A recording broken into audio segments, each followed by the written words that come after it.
Second chances do not come very often. How many times have I heard family members at funerals say, if only I had one more chance. Unlike many of us, the disciples got a second chance. They got a chance to see Jesus again, a chance to say what needed to be said, and a chance to hold his hand one more time. Jesus' resurrection gave them precious time that they had not anticipated. 40 days to say goodbye. 40 days to find the answers to the questions that they had never asked. 40 days of preparation for his second and final departure. But even their second chance wasn't enough. Even 40 days beyond the grave were not really enough. Despite our graveside supplications, most of us who have lost someone know deep down inside that it wouldn't be enough for us either. One more conversation wouldn't be enough for a family member. One more embrace wouldn't be enough for a spouse. One more hold of a hand wouldn't be enough for a parent.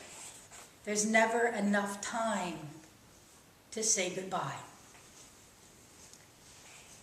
Maybe that's why the disciples huddled together watching Jesus rise to the heavens seemed so unprepared for his absence.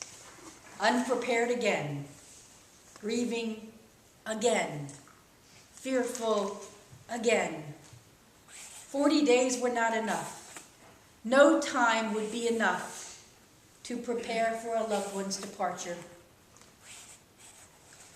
Christians have been instructed since the 4th century to celebrate the Day of Ascension as a feast day. It's the day when Jesus ascended into heaven, but the disciples don't really appear to be celebrating. They don't want him to leave again. They don't want the 40 days to end, the friendship to be a memory of the past, the leader they have finally come to really follow taken from them again. They don't want to say goodbye. They don't want their second chance to end. Even though Jesus does not die, I think the disciples grieved. They grieved their loss. They grieved their separation. They grieved the end of a way of life that they had come to expect, to count on, and to trust. And we're no different. Every one of us has or will have to deal with loss at some point in our lives. Whether we've lost our way or our vacation, or we lose our innocence, or we lose the ones we love, we grieve our losses. We grieve separations from the familiar. We grieve no longer holding that hand we know as well as our own. No longer finding our way that once led us and we were so sure of. Separated from a way or a person too early, too soon. It's always too early. Few of us are ever ready. Jesus could have told the disciples to trust in him and their sadness would go away. He could have told them that as those who have seen how God defeated death in the past, they should be happy. They should be celebrating. He could have told them that they should rejoice now because he's in a better place. He could have told them not to worry, that things will get better, or that sometimes God's will is difficult for us to accept. But unlike our liturgical calendar, Jesus does not tell the disciples to get over it and celebrate. He does not tell them to cover their pain with songs of joy. He does not deny the loss that they're experiencing. He doesn't expect them to celebrate his departure, not yet.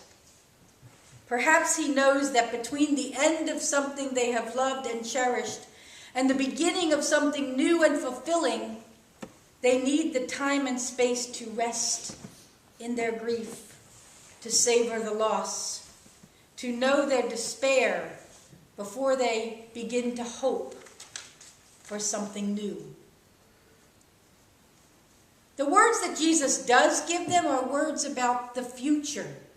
You will receive power when the Holy Spirit has come upon you, and you will be my witnesses to Jerusalem, in all Judea and Samaria, and to the ends of the earth.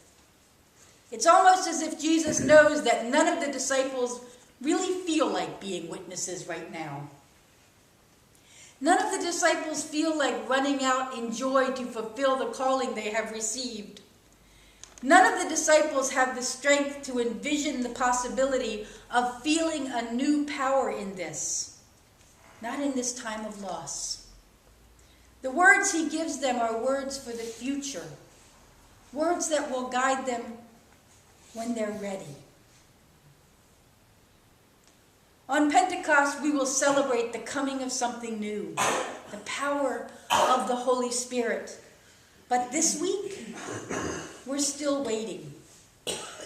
We are left behind in this quiet place, timid and grieving, waiting to figure out what to do next, where to go next, waiting to figure out how we can keep on in the face of losses that we all have to face.